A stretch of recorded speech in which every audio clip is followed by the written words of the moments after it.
Ladies and gentlemen, to you I introduce East Africa's #1 online TV station, Trendy TV.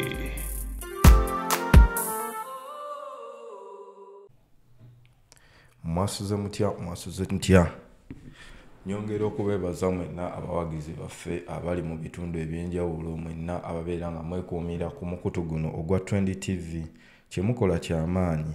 Bebaza mwenna abali e Dubai, abali e UK, abali South Africa, abali e Rwanda, Kenya, Tanzania ne mu bitundu byonna mawanga gonna ag'enjawulo. Kyemukola n'ekyo kyamaanyi era kituzaamu nnyo amaanyi okubeera nga tubafeffettera amawulire gonna agabeera gagudde mu bitundu bya Uganda ebyenjawulo.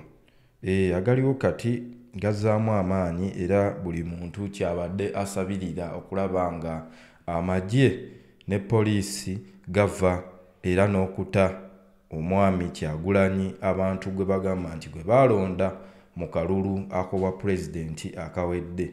Wabula agakagwawo galaga nti High Court eragidde poliisi n'amagye gabeere nga gava mu maka g'omukulu Kyagulanyi era bamuleke bamuwe eddembe ly'okwetaaya abeere ajje ng'agoba ne ku musango gwe gwagamba nti ye yawangula akalulu naye omuntu gwe balangiriramu mulala.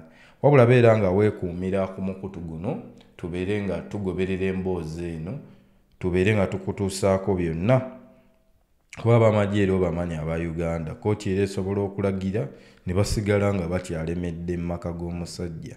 Naye nga agakagwawo galaga nti High Court ewadde order poliisi n'amagye babeere nga bava mu maka g'omukulu Kyagulanyi agasangibwa e Magere sayidi z'Eggayaza eyo.